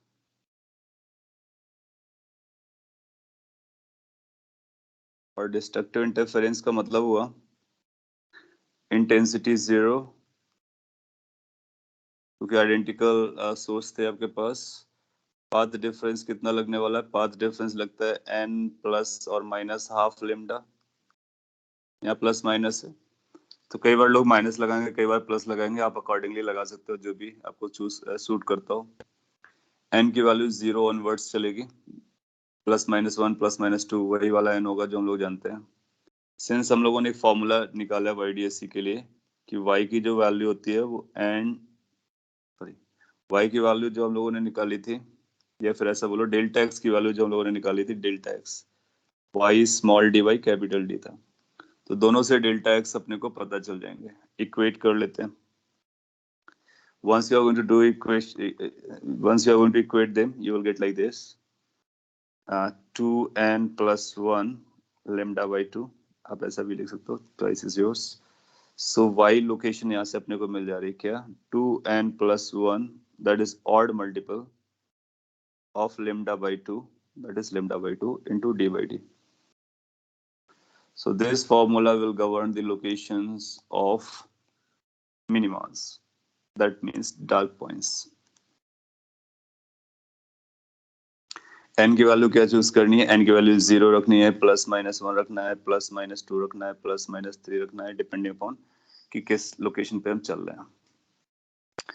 नाउ सपोज कर लीजिए आपने n की वैल्यू 0 रखी, तो y क्या निकल करके आएगा, y की वैल्यू आएगी अपने को n की वैल्यू अगर आप 0 रखोगे तो सो यू कैन चेक कि y की वैल्यू क्या आ रही है, लेमडा d बाई 2d। इसके बाद अगर हमने y की वैल्यू n की वैल्यू 0 चूज करने पे निकला, n की वैल्यू अगर हम 1 चूज करते हैं तो क्या आपको ये मिलेगा 3 लेमडा d बाई 2d। ये n की वैल्यू 1 चूज करने पर है। n की वैल्यू अगर हमने 2 चूज की तो क्या मिलने वाला है, 5 लेमडा d बाई 2d। अब आपको सीक्वेंस पता चल गया होगा पॉजिटिव नंबर्स का, इस तरह से चलता रहेगा। निगेटिव चूज करेंगे तो जब आप n की वैल्यू -1 चूज करोगे तो आप पाओगे कि ये माइनस वर्जन ऑफ इसका आ जाएगा, और ये -2 के लिए इसका माइनस वर्जन आएगा, -3 के लिए इसका माइनस वर्जन आएगा, नीचे आना स्टार्ट हो जाएंगे। कैसा स्क्रीन पे दिख रहा होगा उसको भी ड्रॉ कर देते हैं। लेट्स से आपका ये स्क्रीन है,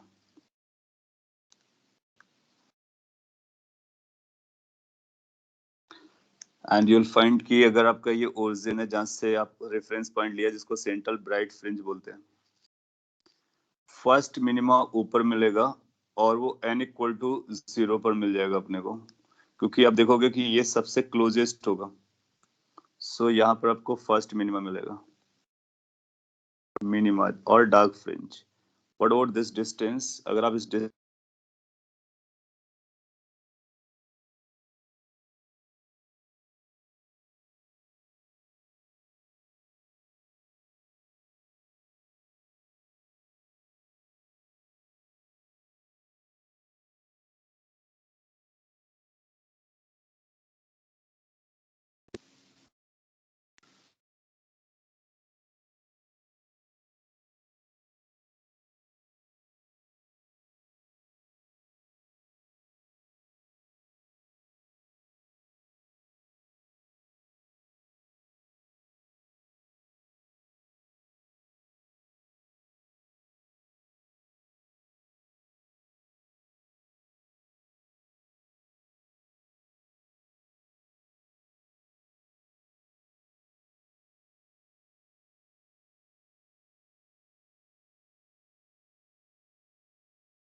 फिर से डिस्कनेक्ट हो गया था, अभी वापस आ गया हो तो हम लोग आगे बढ़े। स्क्रीन भी मैंने अभी शेयर की है, तो are you able to listen C?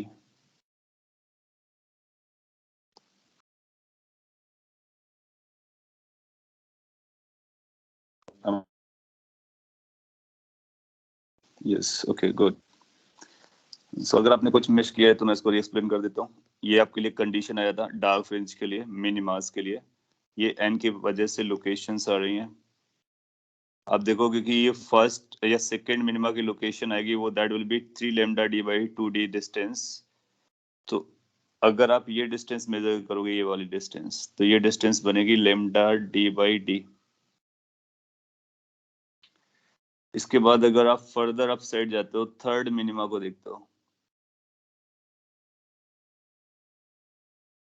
and then you want to measure this distance, तो 5/2 में से 3/2 कम कर दोगे तो 1 बचेगा। तो बेसिकली ये भी आपके लिए मिलेगा लेमडा d बाई डी। सो दो मिनिमास के बीच का gap lambda d by D आता है। नाउ ये जो हाफ लिखा गया है वो मैक्सिमा और ब्राइट फ्रिंज के बीच का है, मिनिमा और मैक्सिमा के बीच का है, इसलिए वो हाफ दिख रहा है। अगर आप डाउन साइड आओगे तो यहाँ पर भी आपको फर्स्ट मिनिमा मिलेगी। And if you measure this distance you will find कि ये जो डिस्टेंस है symmetrically lambda D by 2d बनेगी। आप इन पर वैल्यूज को रख करके चेक कर सकते हो। And then we are going to draw this second minima or maybe third minima or maybe more as per the question, then you'll find कि ये भी distance अपने को मिल जाएगी lambda d by d. This is also going to be equal to lambda d by d. That means इनके बीच का जो separation होता है वो भी equal होता है और lambda d by d के बराबर होता है। That means fringe बराबर होता है।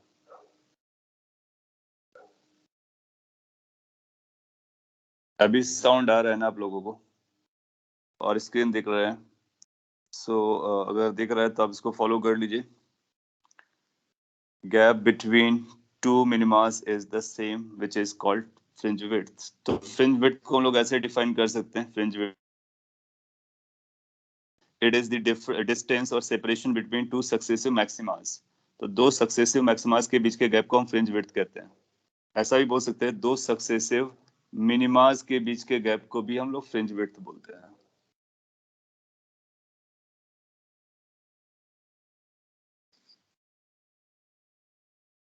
अभी भी साउंड नहीं जा रहा है क्या? अब में से सार्थक सिंह की ऐसा है, नेट का काफी ज्यादा इश्यू चल रहा है, आई थिंक कि बोथ साइड है।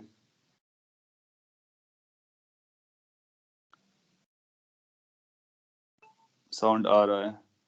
हाँ, तो कई बार क्या हो रहा है कि इधर से प्रॉब्लम हो रही है, कई बार आप लोगों के साइड से कुछ इश्यूज हो जा रहे हैं, so that's why it's disturbing. But try to focus. जो मैंने बोला है बहुत स्लो मूव कर रहे हैं, ये सारा कुछ बहुत जल्दी में बोल सकता था, डिटेल में इसलिए बताया ताकि आप उससे यूज टू हो जाओ और फ्यूचर में जब भी आए तो आप उसको रिलेट कर सको। नाउ अगर आप इस पिक्चर को मिनिमाज वाली पिक्चर को इस मैक्सिमाज वाली पिक्चर के साथ मर्ज करो, क्योंकि स्क्रीन तो अपने पास एक ही है, तो जब आप मर्ज करोगे तो आपको पता चलेगा कि ये मैक्सिमाज की लोकेशन थी। फर्स्ट मिनिमा आपको हाफ डिस्टेंस पे मिला था, सेकेंड मिनिमा जो 3d/2 पर मिला था, अगला 5d/2 पर मिला था, इसके जस्ट बीच में मिलेगा। और अगर मिड पॉइंट को मिड पॉइंट से ज्वाइन करेंगे तो इनका गैप भी उसी के बराबर हो जाएगा जो फ्रिंज विड्थ होती है। सो आप देखोगे कि जो स्क्रीन पर आपको मिलने वाला होता है ना, स्क्रीन पर मैक्सिमास मिनिमास मिलने वाले तो बहुत प्रॉपर ऑर्डर पर होते हैं। सो वी कैन से कि minimas and maximas, they are alternatively located, and there's the separation between maximas and minimas, consecutive separation, maximas और minimas के बीच की separation है वो फिक्स रहती है। मैक्सिमा से मैक्सिमा की डिस्टेंस लेमडा डी होती है, मिनिमा से मिनिमा का separation lambda D by D होती है, मिनिमा से मैक्सिमा का सेपरेशन हाफ के बराबर हो जाती है। इस सबको आप एक ही पिक्चर से याद रख सकते हो। Same picture will help you to remember all of it. वो ये इंटेंसिटी कैसे दिख रहा होता है आपको। सो अगर हम इसको इंटेंसिटी कर्व बनाए, लेट्स से इसको हमने इंटेंसिटी का एक्सेस दिया है, ये हमारे लिए इंटेंसिटी को ब्राइटनेस को बताएगा ऐसा। और ये जो पॉइंट है हमारा ओ पॉइंट है, ये स्क्रीन है, स्क्रीन पर ही हम ग्राफ बना रहे हैं, बना सकते हैं क्योंकि ये तो अपनी चॉइस है। सो अगर स्क्रीन पर ही ग्राफ बनाएंगे तो आप देखोगे कि इंटेंसिटी का ग्राफ कुछ ऐसा जाएगा, मैक्सिमम जाएगा देन जीरो हो जाएगा। ये इंडिकेट कर रहा है कि जीरो इंटेंसिटी है, दैट मीन्स ये फर्स्ट मिनिमा है और ये हमारे लिए फर्स्ट मिनिमा है। और ये ओ पॉइंट की इंटेंसिटी सबसे ज्यादा है जो कि 4I0 के बराबर रही होगी, ये सेंट्रल ब्राइट फ्रिंज हो गया। देन आफ्टर ये अपने आप को रिपीट करेगा, ये ऐसा ऊपर जाएगा और फिर से डाउन आएगा। अगर आप प्रॉपर्ली बनाएंगे तो कुछ ऐसा जाता हुआ नजर आएगा। इसकी भी ब्राइटनेस जो है 4I0 के बराबर होगी, तो सेम हाइट तक जाएगा। और यहाँ पर आपको सेकेंड मिनिमा मिलेगा, दैट्स कॉल्ड सेकेंड मिनिमा। और इसके जो बीच में होगा ये brightness, that will be first maxima. Similarly down side अगर आप ड्रॉ करना चाहते हो, प्रॉपर्ली ड्रॉ करोगे तो कुछ ऐसा दिखेगा, ये मैक्स तक जाएगा और फिर इसके बाद ये यहाँ पर आ जाएगा। So that will be your second minima. तो जब स्क्रीन पर, जब इंटेंसिटी 0 हो रही है वो मिनिमा है, जब इंटेंसिटी मैक्सिमम हो रही है that is maxima, so that's first maxima, और ये भी आपका फर्स्ट मैक्सिमा था। नाउ केवल यहीं तक स्टॉप नहीं करेगा, ये आगे भी बढ़ जाएगा और ये भी आगे बढ़ जाएगा, आप इसको आगे बढ़ा सकते हो। और ये कब तक चलता रहेगा? तब तक चलता रहेगा जब तक जितने भी मैक्सिमास बनने हैं सारे बन जाएंगे। इसकी इंटेंसिटी 4I0 है, इसकी मैक्सिमम इंटेंसिटी 4I0 है। इसको बोलते हैं फ्रिंज पैटर्न। तो कुछ ऐसा लिख सकते हैं, YDSC intensity distribution fringe pattern.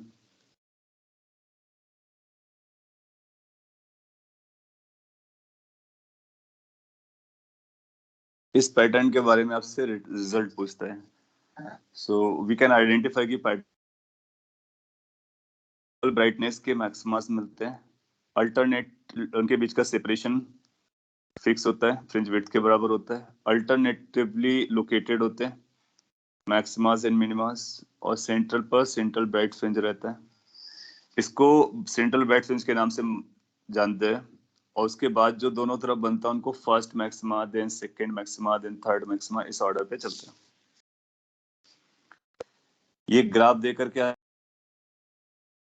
सकता है, और यह ग्राफ को यूज करा के क्वेश्चन पूछ सकता है। ये ग्राफ हमारे लिए काफी इंपॉर्टेंट है, ड्रॉ कर सकते हो।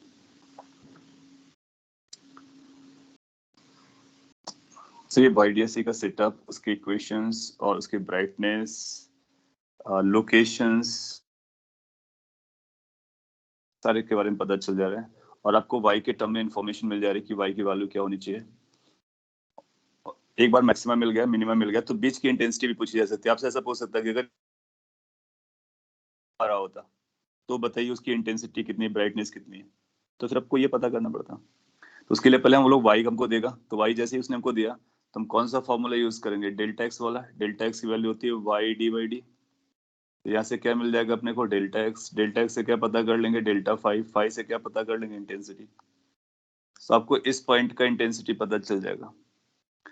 बैकवर्ड कैलकुलेशन करा सकता है, आपको इंटेंसिटी देगा तो आप इंटेंसिटी से पहले फाई पता करेंगे, फाई से पाथ डिफरेंस पता करेंगे, पाथ डिफरेंस से वाई पता कर लेंगे, लोकेशन पता कर लेंगे। सो काफी पॉपुलर क्वेश्चन है, either of the two way पर आपसे पूछेगा। और मैक्सिमम मिनिमा की बात करता है तो डायरेक्टली कम हो जाएगा। और अब उसका आंसर करेंगे तो अपना को पता चल जाएगा। आपने लिखा है कि as theta increases and becomes large, can the curve suddenly breaks? ये जो कर्व है ये तब तक, ये मैंने यहाँ पे ऐसा दिखाया है, इसका मतलब इसको आपको आगे बताना है और कहाँ तक जाना है, जहां तक मैक्सिमास बन रहे होंगे। कितने मैक्सिमास बनेंगे डी की वैल्यू पता करेगी, और जहां से इंटरफेरेंस रुक जाएगा, स्टॉप हो जाएगा, वहां पर कर्व स्टॉप हो जाएगा, कर्व स्टॉप हो जाएगा। तो जो कर्व की वैल्यू होती है, जो पिक्चर बनने वाला है कर्व या ब्राइटनेस फ्रिंजेस मिलने वाले हैं, वो थीटा पर नहीं बल्कि उस बात पर डिपेंड करते हैं डी और डी कैसा है। सो सेटअप पे डिपेंड करते हैं कि आपने सेटअप कैसे बनाया है। आप ऐसा सेटअप बना सकते हो जिसमें आपको 2-4 मिनिमा मैक्सिमा मिले, आप ऐसा भी सेटअप बना सकते हो जिसमें 1000 मैक्सिमास मिनिमास मिल सकते हैं, और बहुत ज्यादा मिल सकते हैं, और वो कम पोर्शन ऑफ द स्क्रीन लेने वाला है। हाँ, थीटा बड़ा हो जाएगा तो फिर आप पाओगे बहुत सारी चीजें बदल जाएंगी। क्या क्या बदल जाएगा, देखो थीटा अगर हमारा बड़ा होगा तो हम टेन थीटा साइन थीटा नहीं लगा पाएंगे। इसका मतलब है कि डेल्टा एक्स की वैल्यू इतनी अच्छी से नहीं आ पाएगी, उसमें कुछ sine theta sine inverse tan theta tan inverse जैसे स्टोरी चलेगी। ये आपको समझता है। तो फिर जब हम मैक्सिमा निकाल रहे होंगे तो मैक्सिमा का जो फॉर्मूला होगा उस पे यहाँ पर हमको टेन थीटा साइन थीटा जैसा रखने का, तो यहाँ पर भी टेन थीटा साइन थीटा रहेगा, तो यहाँ पर भी टेन थीटा साइन थीटा रहेगा। पॉइंट इज कि जो मैक्सिमास की अल्टरनेट लोकेशंस आ रही है और इक्वली स्पेसिंग आ रही है वो चेंज हो जाएगी। तो फिर आपको इक्वली स्पेस नहीं मिलेंगे, फिर आपको क्या मिलेगा कि वो डिफरेंट डिफरेंट लोकेशंस पे मिलना स्टार्ट करेंगे। अल्टरनेटिवली तब भी रहेंगे, लेकिन फिर हम ये क्लेम नहीं कर पाएंगे कि मिनिमा एग्जैक्टली बीच पे लाई कर रहा होता है और दो मैक्सिमास के बीच का सेपरेशन बराबर रहता है। तो ये जो कंक्लूजन निकाला गया है कि इक्वली स्पेस्ड होते हैं, ये इस बात पे डिपेंड करेगा कि थीटा कैसा है। थीटा, अगर इसको आप नोट कर लीजिए, क्योंकि आपसे डीप पे पूछ सकता है, ऐसा पूछ सकता है कि लेट से हमने ज्यादा थीटा चूज किए, मैं आपसे पूछता हूँ, आपको पहले इसका आंसर करना है थ्योरेटिकली। सपोज कर लीजिए थीटा हमारा स्मॉल नहीं है, थीटा इज नॉट स्मॉल। देखते हैं कि आपने कितना डाइजेस्ट किया। अगर थीटा हमारे पास स्मॉल नहीं है, ये कंक्लूजन हमने निकाले। यहाँ पर हमने दो कंक्लूजन निकालने हैं। एक तो ये निकाला है कि सभी मैक्सिमास इक्वल ब्राइटनेस के आएंगे, दिस इज वन कंडीशन। दूसरा कंडीशन है कि, और रिजल्ट निकला है कि सभी इक्वली स्पेस्ड होंगे, इक्वली स्पेस्ड होंगे स्मॉल थीटास के लिए। तो हम लोगों ने ऐसा किया था। अगर थीटा स्मॉल नहीं रहा होता तो ये कंडीशन नंबर 1, ये कंडीशन नंबर 2, कौन सा रिजल्ट हमारा वैलिड रहेगा? 1 वैलिड रहेगा, 2 वैलिड रहेगा, दोनों वैलिड रहेंगे, या फिर कोई भी वैलिड नहीं रहेगा? तो क्या हम ऐसा बता सकते हैं कि अगर थीटा हमारा लार्ज हुआ, सो कौन सा रिजल्ट अभी भी वैलिड रहेगा? 1, 2, बोथ, नन। सो इसका आंसर आप तभी दे पाओगे जब आपको ये पता हो कि हम ये क्लेम किस वजह से कर रहे हैं और ये क्लेम किस वजह से कर रहे हैं। तो उसकी वजह पता होनी चाहिए, और वजह means we need to know कि उसका डेरिवेशन कैसे हुआ है। सो सिंस हम वैलिडिटी की बात कर रहे हैं, आप देखो कि अभी हम लोगों ने बात की जो y की वैल्यू है वो लीनियर फंक्शन आ रहा है n पर, इसलिए क्योंकि हमने थीटास को थीटा से टेन थीटा साइन थीटा को आपस में रिप्लेस किया है। तो आप पाओगे कि कुछ कॉम्प्लेक्स फंक्शन से आएगी, तो फिर ये इक्वली स्पेस वाला टर्म जो है ना, वो इनकरेक्ट हो जाएगा, वो रैंडमाइज हो जाएगा, उसके बारे में हम नहीं बोल पाएंगे। तो 2 वैलिडिटी खो देगा। 1 के बारे में बात करते हैं। आप जानते हो फॉर्मूला तो हमारा मैक्सिमम केस में यही चलता है, इसका थीटा से कोई कनेक्शन नहीं है। ठीक है, वो एक 30 डिग्री पे ना मिलकर के 35 डिग्री पे मैक्सिमा करेगा, या 36 डिग्री पे मैक्सिमा करेगा, जहां भी मैक्सिमा करेगा ब्राइटनेस वही आएगी। So brightness is independent of this theta, but equally spacing is dependent on theta. तो हम लोग इसको इतना इसलिए डिटेल में पढ़ रहे हैं कि आपको सबका रीजन भी पता होना चाहिए, क्योंकि वो आपसे पूछ सकता है कि कब हम कौन से वैलिड कंडीशन को लेके चल रहे हैं। तो आप बोलोगे ये वैलिड रहेगा फर्स्ट वाला, सेकंड वाला वैलिड हो इसकी कोई गारंटी नहीं है, इनफैक्ट वो वैलिड नहीं होगा, ऐसा भी आप बोल सकते हो। सो इसका मतलब आपको समझ में आ रहा है। सो ये ब्राइट फ्रिंजेस के बारे में होगा। सिमिलरली डार्क फ्रिंजेस के बारे में आप देख सकते हो कि वही चल रहा होता है। फिर कंबाइंड के बारे में देख सकते हो। तो ये जो 4i0 तो वो हमेशा मिलेगा, ये थोड़ा सिमेट्रिकल ना होकर के ट्विस्ट हो सकता है, और क्या हो सकता है वो आपसे कभी तो क्वांटिटेटिवली पूछ सकता है, एग्जैक्टली नहीं पूछ पाएगा कि अगर ऐसा बोलता है कि अगर थीटा बड़ा है तो बताइए सेकंड मैक्सिमा कहाँ पर लोकेटेड होगा, तो फिर सेकंड मैक्सिमम बता भी नहीं पाएंगे, क्योंकि उसके लिए बहुत सारी मैथ्स लग जाएगी। आप देखो अगर यहाँ पर हम थीटा को ऐसा लिखते हैं कि यहाँ से थीटा लिखते हैं tan inverse y by d, और फिर tan इनवर्स यहाँ पर रखते हैं, तो साइन ऑफ tan इनवर्स आता, sine of tan inverse too much trigonometry को यूज करता, और अपना पर्पस वो नहीं है, अपना purpose simple setup, simply study करने का था। राइट, एक मैं आपको न्यूमेरिकल क्वेश्चन दे देता हूँ, तो जो मैंने आज बताया डिटेल में उसका उसका यूज भी आ जाएगा, और अब थोड़ी सी प्रैक्टिस भी कर लेंगे। सपोज कर लीजिए आपसे ऐसा बोलता है कि इन a YDSC experiment,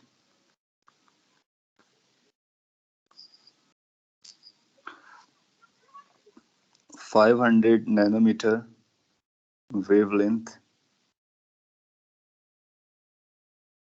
light, that means light है जिसकी वेवलेंथ ये है, और 500 नैनोमीटर मतलब एक पर्टिकुलर वेवलेंथ की है, दैट मींस एक पर्टिकुलर कलर की है, मींस मोनोक्रोमेटिक।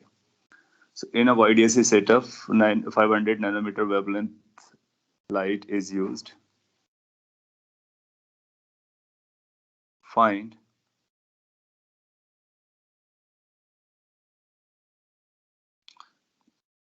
कुछ क्वेश्चन मैं पूछता हूँ फॉलोइंग, कुछ अब इंफॉर्मेशन भी दे देता हूँ। Given that separation between the slits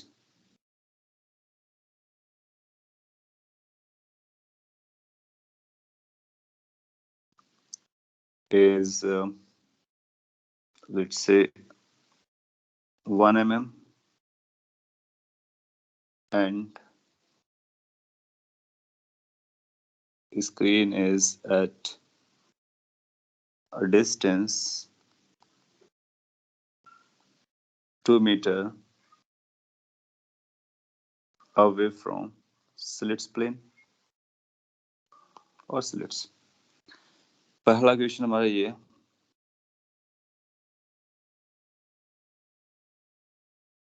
location of second maxima on the screen। Screen पर सेकेंड मैक्सिमा की लोकेशन क्या है ये बताना है। और हम लोग जानते हैं कि YDSC सेटअप क्या है, लोकेशन बताने का मतलब वो जो रेफरेंस से कितना डिस्टेंस पर बनेगा। दैट मींस बेसिकली अपने को y की वैल्यू चाहिए। ट्राई कीजिए, वैल्यूज रखने की कोशिश कीजिए। यूनिट्स का खास ख्याल रखना है क्योंकि लाइट का एंगस्ट्रॉम या नैनोमीटर में देगा वेवलेंथ, और डिस्टेंसेस को मीटर और mm सेंटीमीटर वगैरह में देना।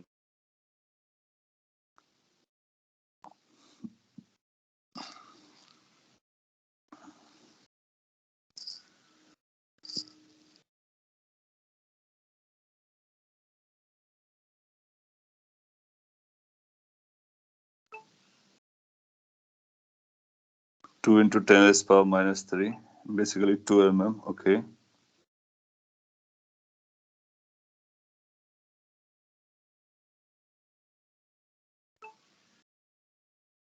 To mm okay।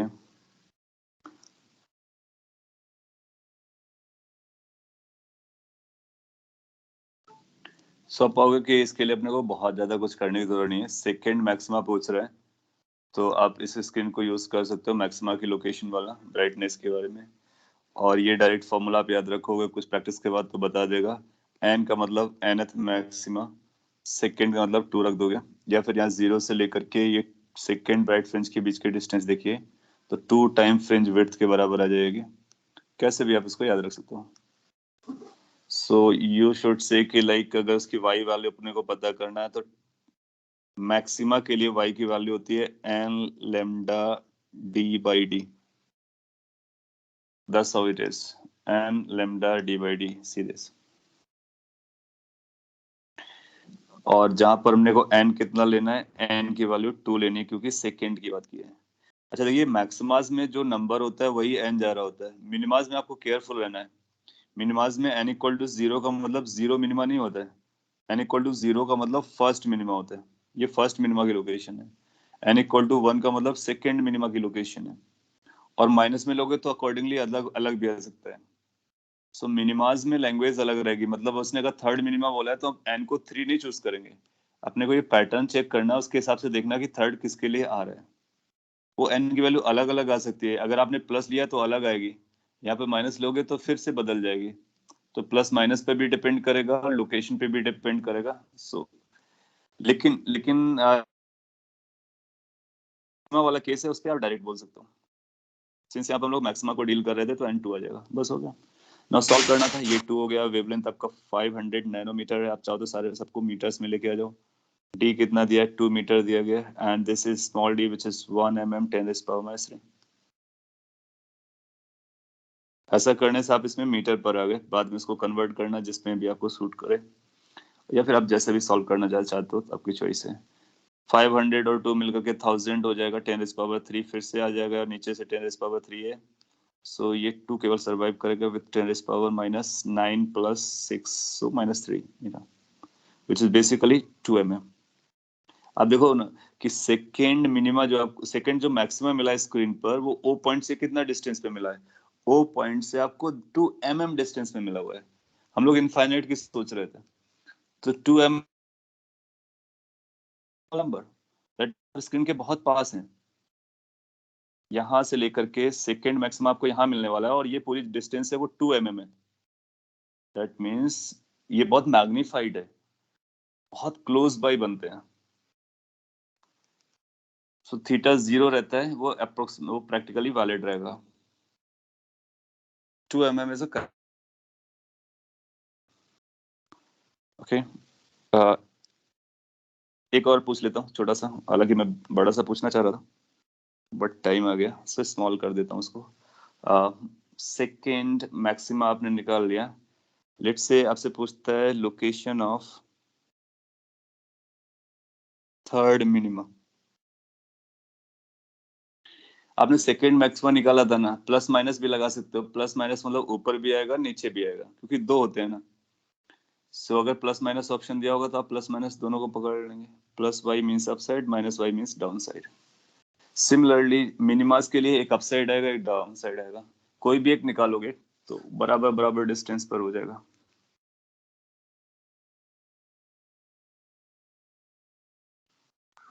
तो या तो आप मिनिमा वाला फॉर्मूला लगाओ, ये जो लिखा हुआ है, या तो अब आपको पता चल गया उसके रिजल्ट्स, उसको यूज कर लो। तो बेटर होगा कि रिजल्ट्स को यूज कर लेते हैं, जल्दी हो जाएगा। आप ऐसे एक छोटा सा स्क्रीन बना लो। ये आपका सेंट्रल ब्राइट फ्रिंज था, और ये आपके लिए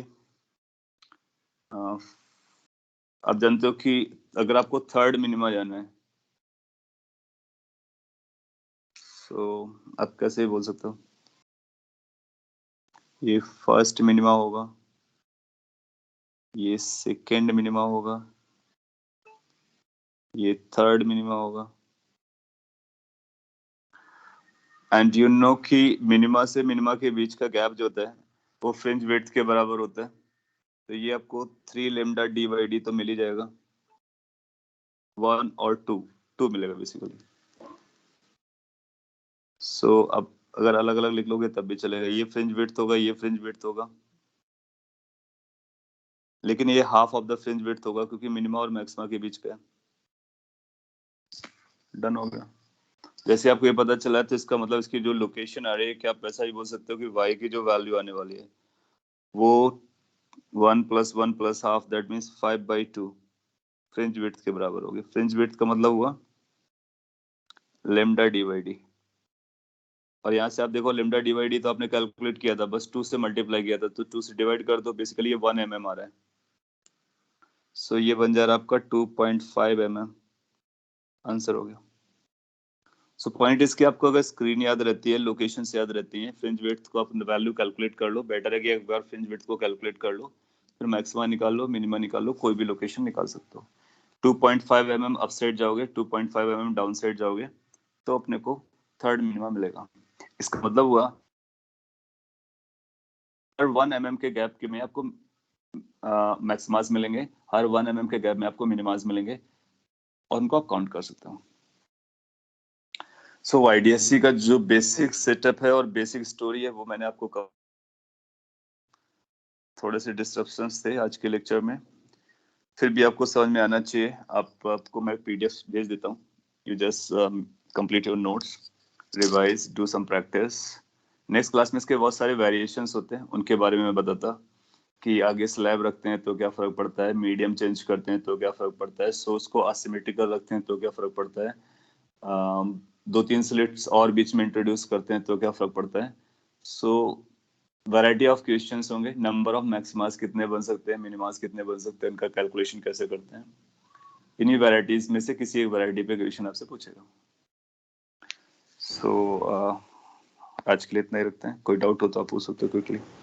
सर यस सर वो एचसीवी में एक लेसन है स्पीड ऑफ लाइट के नाम से, उसमें अलग ही कुछ तो सेटअप दिया है, वो करना है या नहीं करना है? स्पीड ऑफ लाइट लेसन का नाम रखा है उसने, मेरे को देखना पड़ेगा, लेकिन वो अपने को करना नहीं है। अगर आपके पास टाइम होगा तो आप उसको गो थ्रू कर लेना। एक बार गो थ्रू करने से फायदे ही रहता है, कुछ पॉइंट्स मिल जाते हैं, एंड जनरली रहा सर होगा। बस उसका कुछ इंपॉर्टेंट पार्ट ती, होगा तो मैं जरूर कवर कर लूंगा। 3 अलग अलग सेटअप दिए हैं, या कुछ तो माइक्रोस्कोपिक, कुछ तो इसके हाँ लेंसेज लगा के। ठीक है, छोड़ सकते हो, आपके लिए कोई खास काम का नहीं है। जितना आपके सिलेबस में आपके लिए इंपॉर्टेंट है वो आपको क्लास में करा दिया जाएगा। अगर उसके अलावा कुछ बोल रहा है तो आपकी चॉइस है, एक्स्ट्रा है, पढ़ना चाहो तो पढ़ सकते हो। ठीक है, ओके, थैंक यू देन।